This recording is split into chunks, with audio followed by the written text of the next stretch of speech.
pengendalian dalam hal keamanan dan ketertiban menjadi kebutuhan yang sangat penting guna mewujudkan kehidupan masyarakat yang sejahtera secara lahir dan batin. Kemudian yang kedua adalah regulasi. Berkaitan dengan regulasi ini, memandang pada situasi seperti ini mendorong terbitnya suatu regulasi yang diyakini mampu memberdayakan potensi kekuatan masyarakat sedemikian rupa dalam bentuk organisasi informan untuk menjadi mitra polisi sebagaimana yang diatur dalam Peraturan Kapolri Nomor 3 Tahun 2015 tentang Pemolisian Masyarakat. Dan yang ketiga adalah permasalahan Kamtibmas. Diharapkan permasalahan keamanan dan ketertiban masyarakat atau Kamtibmas yang ada di lingkungan masyarakat dapat ditangani dan diselesaikan oleh masyarakat secara mandiri dalam waktu yang tepat. Salah satu dari bentuk mitra polisi yang bernama Forum Kemitraan Polisi Masyarakat DAI Kamtibmas mengedepankan pendekatan dan pencegahan permasalahan di tengah masyarakat dengan media dakwah sebagai langkah menciptakan keamanan dan ketertiban masyarakat secara amar ma'ruf nahi munkar, yaitu menggiring masyarakat untuk selalu melakukan perbuatan baik dan mencegah perbuatan yang membuat kerusakan serta kehancuran. Seperti yang kita tahu dalam firman Allah Subhanahu wa taala pada surat Al-Hujurat ayat 10 dengan firman Allah yang berbunyi kuntum khaira ummatin ukhrijat linnasi ta'muruna bil ma'rufi wa tanhauna 'anil munkari wa tu'minuna billah. Jadi kita sebagai umat akhir, yaitu umat Rasulullah SAW, diperintahkan untuk menjalankan amar ma'ruf nahi munkar. Nah, kemudian yang terakhir adalah FKPM DAI Kamtibmas. Untuk selanjutnya, FKPM DAI Kamtibmas dapat bergandengan tangan dengan Polri guna mengoptimalkan peran DAI Kamtibmas dalam membina umat berdasarkan nilai agama dan juga Pancasila serta Undang-Undang Dasar 1945 guna memperkuat tegaknya hukum di negara Kesatuan Republik Indonesia. Ada identifikasi masalah. Yang pertama adalah kegiatan perpolisian tradisional dalam melakukan dan memberantas kejahatan dianggap sangat kurang efektif, sehingga perlu dibangun kemitraan antara Polri dengan masyarakat. Dan yang kedua, upaya pencegahan tindak pidana bukan hanya menjadi tanggung jawab kepolisian, melainkan juga menjadi kewajiban dan tanggung jawab seluruh lapisan masyarakat Republik Indonesia. Dan yang ketiga, upaya mencapai tujuan negara, terutama dalam melindungi segenap nusa bangsa dan tumpah darah Indonesia, serta ikut melaksanakan ketertiban dan keamanan dunia. Ada pembatasan masalah. Yang pertama adalah untuk mengetahui dan menganalisis peran FKPM DAI Kamtibmas di wilayah hukum Polda Metro Jaya. Dan yang kedua, untuk mengetahui dan menganalisis hambatan pembentukan dalam FKPM DAI Kamtibmas. Dan yang terakhir, untuk mengetahui dan menganalisis upaya meningkatkan peran FKPM dalam rangka pencegahan intoleransi, radikalisme, dan ekstremisme yang terjadi di Indonesia saat ini. Pada rumusan masalah, kami buat 4, yaitu yang pertama, bagaimana mengetahui peran FKPM DAI Kamtibmas sebagai mediator dalam penyelesaian perkara-perkara isu-isu keagamaan yang berpotensi memecah belah Persatuan Negara Kesatuan Republik Indonesia terkait dengan toleransi, radikalisme, dan ekstremisme. Dan yang kedua, bagaimana mengetahui peran FKPM DAI Kamtibmas dalam membina umat berdasarkan nilai-nilai agama Islam, Pancasila, Undang-Undang Dasar 1945, serta memperkuat tegaknya negara Kesatuan Republik Indonesia. Yang ketiga, bagaimana mengetahui peran KPM dan Kamtibmas dalam program kepolisian. Dan yang terakhir adalah bagaimana mengetahui kendala yang dihadapi FKPM dan Kamtibmas dan cara mengatasinya dalam perspektif manajemen. Pada kegunaan penelitian, kami bagi dua menjadi manfaat teoritis dan manfaat praktis. Pada manfaat teoritis, suatu penjelasan peran FKPM dan Kamtibmas dalam suasana kondusif di masyarakat dan menyelesaikan persoalan konflik di masyarakat dengan pendekatan agama terkait dengan intoleransi, radikalisme, dan ekstremisme. Manfaat praktisnya adalah mengembangkan pola pikir, penalaran, dan pengetahuan bagi penulis dan pembaca yang berkaitan dengan keamanan dan ketertiban masyarakat atau Kamtibmas. Kajian teori, ada moderasi beragama. Sekarang tanggal berapa? Menurut Wing 2018 dan juga menurut Saki dan Zainuri 2019. Menurut ada jurnalnya, dia mengatakan bahwa moderasi adalah ajaran inti agama Islam.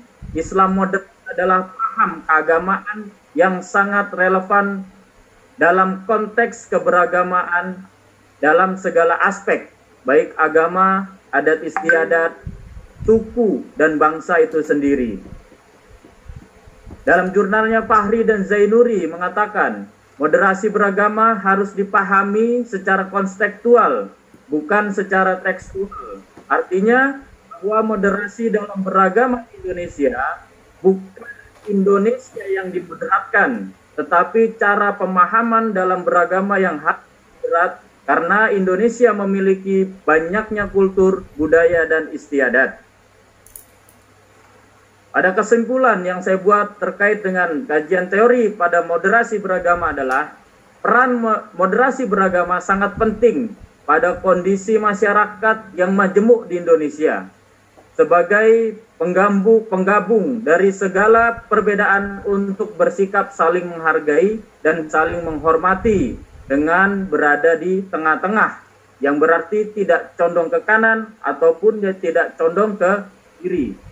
Moderasi beragama inilah yang dapat membentuk sikap positif serta semangat yang kuat dalam beribadah dengan aman dan nyaman tanpa mencuri hak-hak perbedaan dalam pemahaman keislaman dan agama lain, dengan menyalahkan, mengkafirkan, dan menyesatkan lainnya.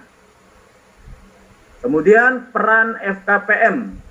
Menurut Andayani 2014 dan menurut Uswatun Hasanah 2019.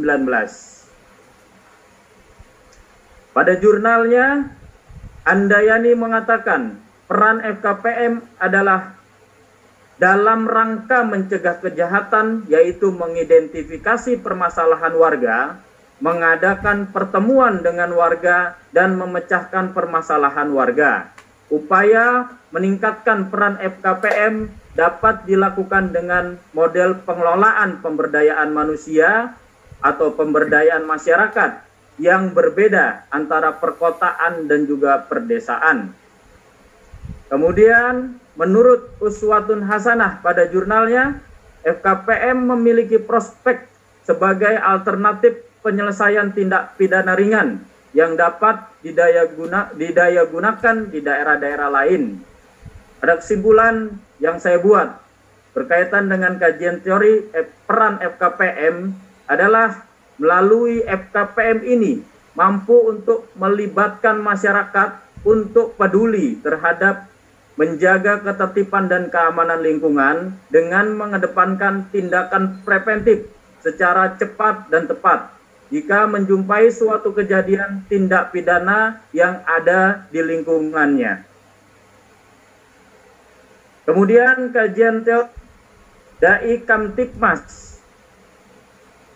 Menurut Hamka Mahmud 2016, Karena pada Dai Kamtipmas belum pernah ada penelitian berkaitan kajian teori, kami ambil berdasarkan buku yang telah dibuat oleh saudara Hamka Mahmud 2016 dengan judul Ini Jalanku Dai Kamtipmas sebagai sebuah pengabdian. Mohon maaf. Menurut Hamka Mahmud, Dai Kamtipmas, seorang Dai Kamtipmas harus berani dan kuat. Keberanian merupakan tiang pendukung bagi akhlak-akhlak mulia yang lain. Keberanian merupakan penengah antara kerobohan dan kepengecutan. Keberanian juga merupakan bukti bahwa seorang telah berbaik sangka dan bertawakal kepada Allah Subhanahu wa taala. Pangkal keberanian adalah keimanan dan kesabaran. Oleh karena itu, keberanian merupakan pangkal kebesaran jiwa dan kejantanan semua maslahat umat manusia, baik maslahat yang berkaitan urusan agama maupun urusan dunia. Hal ini tidak akan terrealisasi kecuali dengan keberanian dan kedermawanan. Kesimpulan yang saya buat dari pernyataan yang telah dibuat oleh Hamka Mahmud pada bukunya, yaitu Dai Kamtipmas adalah perorangan atau kelompok yang mempunyai kemampuan memberikan dakwah atau siraman rohani agama Islam yang berkaitan dengan Kamtipmas untuk meningkatkan partisipasi masyarakat, kesadaran hukum masyarakat, ketaatan warga masyarakat terhadap hukum dan peraturan perundang-undangan sesuai dengan misi Kepolisian Republik Indonesia. Kemudian, kajian teori pada perspektif manajemen.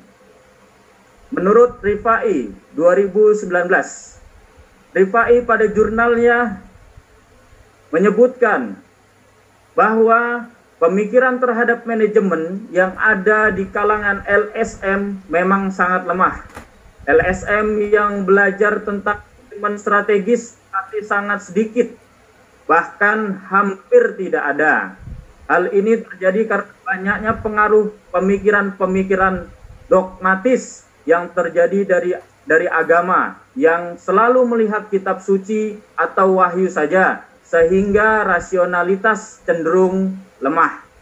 Kesimpulan saya terkait dengan pandangan Rifai terkait dengan kajian teori pada perspektif manajemen adalah lemahnya internal governance. LSM mengakibatkan beberapa hal, yaitu eksistensi organisasi rapuh karena tidak adanya ideologi, value oriented, dan manajemen strategis lemah, sehingga organisasi dapat kehilangan arah dan kerugian bagi negara untuk menjadi bermartabat, karena civil society adalah ingredient bagi civilist states atau masyarakat yang beradab, termaksud stabilis state. Rangka berpikir. Pada kerangka berpikir yang saya buat, kami mendahulukan moderasi beragama dengan alur turun ke bawah, yaitu FKPM Dai Kamtipmas yang bergandengan tangan atau bersinergi dengan Polri beserta masyarakat dan menghasilkan suatu gerakan sinergitas dan kolaborasi sehingga membuat suatu lingkungan maupun wilayah menjadi aman dan tertib. Tujuan penelitian untuk mengetahui peran FKPM Dai Kamtipmas sebagai mediator dalam penyelesaian perkara isu keagamaan yang potensi memecah belah persatuan negara kesatuan Republik Indonesia terkait dengan intoleransi, radikalisme, dan ekstremisme. Kemudian untuk mengetahui peran FKPM Dai Kamtipmas membina umat berdasarkan nilai-nilai agama Islam, Pancasila, Undang-Undang Dasar 1945, serta memperkuat tegaknya negara kesatuan Republik Indonesia. Kemudian yang ketiga, untuk mengetahui peran FKPM Dai Kamtipmas dalam program kepolisian dalam perspektif manajemen Dan yang terakhir, untuk mengetahui kendala yang dihadapi FKPM DAI Kamtipmas dan cara mengatasinya. Tempat dan waktu pada lokasi penelitian akan dilaksanakan pada wilayah hukum Kepolisian Daerah Metro Jaya Raya atau Polda Metro Jaya yang dulu bernama Komando Daerah Kepolisian atau Komdak atau Kodak Metro Jaya sebagai pelaksana tugas Kepolisian Republik Indonesia di wilayah Provinsi Daerah Khusus Ibu Kota Jakarta. Rencana waktu penelitian ini akan dimulai pada bulan Maret 2021 sampai dengan Mei 2021, insya Allah. Rencana jadwal.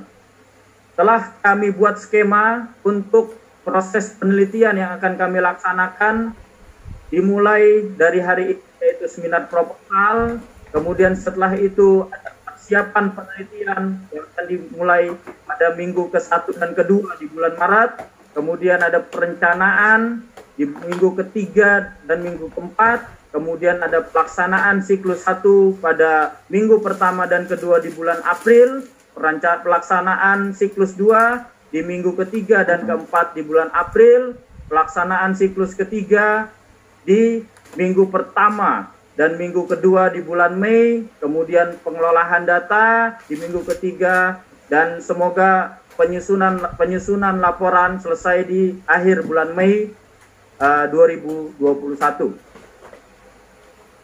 Untuk metode penelitian kualitatif deskriptif dalam bentuk studi kasus, di mana dalam proses penelitian yang digunakan berdasarkan teori yang relevan dengan permasalahan yang diteliti untuk menemukan jawaban dari permasalahan tersebut.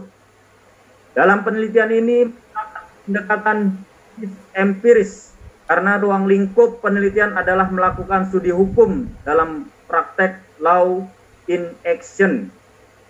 Desain penelitian yang digunakan dalam penelitian ini adalah penelitian deskripsi, yaitu peneliti berusaha untuk memberikan data yang seteliti mungkin tentang manusia, keadaan, atau gejala-gejala lainnya. Teknik pengumpulan data. Percepat ya Mas Bayu waktunya. Siap, dokter. Teknik pengumpulan data yang pertama adalah wawancara, kemudian dokumen atau bahan pustaka, kemudian pengamatan atau observasi. Setelah itu kelompok fokus atau fokus grup atau forum grup diskusi, kemudian informan kunci, kemudian studi literatur. Nah, pada rencana analisis data yang akan kami laksanakan adalah agar data penelitian kualitatif dapat dipertanggungjawabkan sebagai penelitian ilmiah, perlu dilakukan uji keabsahan data. Adapun uji keabsahan data yang dapat dilaksanakan yaitu yang pertama, kredibilitas atau uji kepercayaan, kemudian transferability, merupakan validasi eksternal, setelah itu dependability atau reliabilitas, dan yang terakhir adalah uji confirmability penelitian.